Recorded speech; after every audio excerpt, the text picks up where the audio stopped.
Doctor Zahed, রাজধানীর গুলিস্তান থেকে মিছিলের সময় 11 নেতাকর্মী আটক করেছে আওয়ামী লীগের, 11 নেতাকর্মী আটক করেছে ডিবি। এই মিছিল কি বার্তা দেয়? আচ্ছা, প্রথম কথা হচ্ছে এই প্রথম আমি বলছি, মানে আওয়ামী লীগের মিছিল আগে যখনই গ্রেফতার করার চেষ্টা হয়েছে, বিএনপি বা অন্য কেউ বাধা দেওয়ার চেষ্টা করেছেন, আমি খুবই বীরের মতো সেলফি তুলে দেখাতে দেখেছি যে আমি ওকে ধরে নিয়ে যাচ্ছি ভিডিও করতে করতে। প্রত্যেকটার প্রতিবাদ করেছি, কারণ আওয়ামী লীগ নিষিদ্ধ দল ছিল না। তার যে কোনো রাজনৈতিক কর্মসূচি, সেটা যদি কোনো ভায়োলেন্ট কিছু না হয়ে থাকে, তাকে বাধা দেওয়ার কোনো রাইট সরকারের ছিল না। এখন যে প্রক্রিয়ায় তাদেরকে নিষিদ্ধ করা হয়েছে, কর্মসূচি নিষিদ্ধ করা হয়েছে, সেটাকে নিয়ে কার্যক্রমটাও যেহেতু নিষিদ্ধ করা হয়েছে, সেটাকে সমালোচনা করতে পারেন। 2009 সন্ত্রাস দমন আইন নিয়ে এমনি প্রচুর সমালোচনা আছে।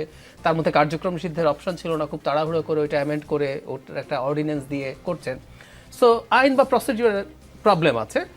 স্টিল আমরা এখন বলতে পারি সরকার আইনি পথে কাজ করছে। যার কার্যক্রম নিষিদ্ধ তাকে সরকার ধরতেই পারে। কিন্তু আমি মনে করি আওয়ামী লীগ এই কাজটা করবে।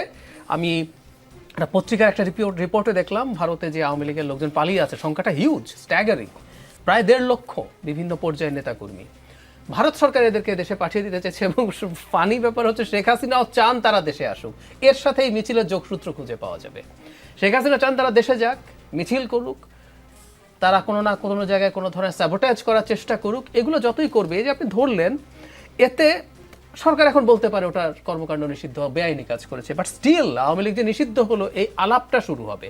খেয়াল করবেন, ইউরোপ, আমেরিকা, মানে পশ্চিমারা আওয়ামী লীগের নিষিদ্ধতা পছন্দ করে না। আমি তার চাইতেও বড় উদাহরণ দিই, যে জাতিসংঘ, তাসনিম বললেন, ক্রাইম অ্যাগেন্স্ট হিউম্যানিটি কমিট করেছে শেখ হাসিনা তার দলকে সাথে নিয়ে, এসব কথা রিপোর্টে আছে। মানে শেখ হাসিনাকে ডুবিয়ে দিয়েছে, কিন্তু সেই জাতিসংঘের রিপোর্টই বলছে আওয়ামী লীগকে নিষিদ্ধ করা ঠিক হবে না। ফলে আওয়ামী লীগ নিষিদ্ধ হয়েছে, এই আলাপটা যতই গ্লোবালি চলতে থাকবে, এটা আওয়ামী লীগের পক্ষে পয়েন্ট যোগ করবে। সুতরাং এই ধরনের জটিকা মিছিল মাঝে মাঝেই হবে। আর একটা কাজ শেখ হাসিনা করার চেষ্টা করবেন, তার যে কিছুটা নেতৃত্ব আছে, যে কারো কারো কাছে টেকনিক্যালি মনে হয়, আমি নিজেও ভাবার চেষ্টা করেছি, আচ্ছা এই ঘটনার পর তো আওয়ামী লীগের বেশ কিছুদিন চুপ থাকা দরকার ছিল, অথচ 3-4 মাস যেতেই তিনি ট্রাম্পের ছবি নিয়ে মিছিল করতে বলেছেন একজন দূরে থেকে ছবি তুলবা, তোমাদেরকে বাধা দিলে সেই ছবি আমরা করবো, ইত্যাদি ইত্যাদি। পরে আমি যেটা ধারণা করলাম, শেখ হাসিনা হয়তো তার নেতৃত্ব বা কর্তৃত্ব হারানোর ভয় করছেন। তার এই পালিয়ে যাওয়া সবাইকে ফেলে অনেকে ক্ষুব্ধ করেছে। সুতরাং তিনি আসলে এই নিয়ন্ত্রণটা রাখতে চাইছেন এখনই বিভিন্ন জায়গায়, এবং অত্যন্ত বাজে ধরনের নোংরা কথা বলা মানুষের সাথেও তিনি অনলাইন মিটিংয়ে কানেক্টেড হয়ে কথাবার্তা বলেন। মানে অত্যন্ত ঘৃণিত, মানে আওয়ামী লীগের লোকজনও তাদেরকে ঘৃণা করে এরকম মানুষের সাথে। তো উনি চেষ্টা করছেন তার এক ধরনের নিয়ন্ত্রণ তার নেতাকর্মীদের উপরে রাখার জন্য। সেইটারই একটা চেষ্টা এটা। ডাক্তার জাহিদুর রহমান, বাণিজ্য উপদেষ্টা শেখ বশির উদ্দিন বলেছেন, সোশ্যাল মিডিয়া ও নিউজ থেকে আমরা জানি তারা স্থলবন্দর ইন্ডিয়ার কথা বলছেন তিনি, বিশেষ করে আখাউড়া, ডাউকি সহ সীমান্তবর্তী অঞ্চলের বিষয়ে কিছু সিদ্ধান্ত নিয়েছে। আমরা অফিসিয়ালি জানার পর ব্যবস্থা নিতে পারবো। আমাদের বিশ্লেষণ চলছে, সরকারের বিভিন্ন সংস্থা সেটা করছে, আমরা উপলব্ধি করার চেষ্টা করছি, তার পরিপ্রেক্ষিতে আমরা করণীয় নির্ধারণ করব। এই বিষয়ে ভারতের পদক্ষেপের বিষয়ে কথা বলছিলেন তিনি, এবং এই বিষয়ে পিআরআই চেয়ারম্যান জায়েদি সাত্তার বলেছেন, বাংলাদেশ থেকে ভারতের পণ্য আমদানির ক্ষেত্রে ভারত সরকার যে বিধিনিষেধ আরোপ করেছে, তা দুই দেশের বাণিজ্যের জন্য ভালো খবর নয়, দুই দেশের মানুষের জন্য এটা ভালো পদক্ষেপ নয়।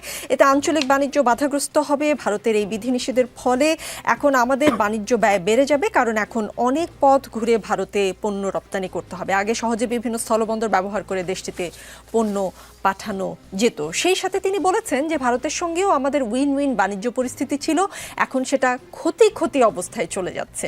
উইন উইনকে ক্ষতি অবস্থায় নিয়ে যাচ্ছে কিনা আমরা?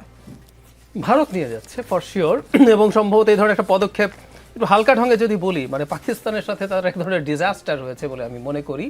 এই যে যুদ্ধ খেলা খেলতে গিয়ে ভারত শেষ পর্যন্ত এমন হয়েছে, ডোনাল্ড ট্রাম্প এখন প্রতিদিন পারলে একবার করে বলেন কাশ্মীর সমস্যায় আমি মধ্যস্থতা করতে চাই।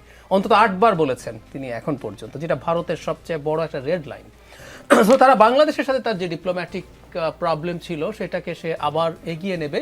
মানে সমস্যা কি জানেন, আমি যথেষ্ট সময় নেই, আমাকে সময় দিলে আমি বুঝিয়ে দিতে পারতাম। এটা বিজেপি কিন্তু একটা প্রোডিউসার অলরেডি বলে ফেলেছেন, সময় নেই, একটু বিজেপি কিন্তু একটা ফ্যাসিস্ট দল। তো ওকে না ফ্যাসিস্ট হওয়ার প্রধান কারণ বা জায়গাগুলোর একটা ছোট নেগোশিয়েট করতে চায় না, বল প্রয়োগ করতে চায়। পাকিস্তানকে করেছে, বাংলাদেশ তার কথা শুনছে না, এখানে বল প্রয়োগ করবে, তার ক্ষতি হতে পারে। লুজ সিচুয়েশন না, লস সিচুয়েশনও না। এই যে শুরু থেকে যে আমাদের ভিসা দিচ্ছে না, তাতে তাদের পশ্চিমবঙ্গের ব্যবসা ক্ষতিগ্রস্ত হচ্ছে, হসপিটাল বিজনেস, ট্যুরিজম সব কিছু প্রবলেমে পড়েছে। তারপরে করেছে তো, কারণ তিনি এই ইমেজ তৈরি করেছেন, আমি মোদি, আমার 56 ইঞ্চি বুকের ছাতি, আমি গায়ের জোরে সব করি, আমি তোমার সেই সেভিয়ার, ফ্যাসিস্টদের একটা সেভিয়ার লাগে, তোমার প্রচুর এনিমিজ, আমি সেভিয়ার, আমি সেভ করব, এসব করছেন।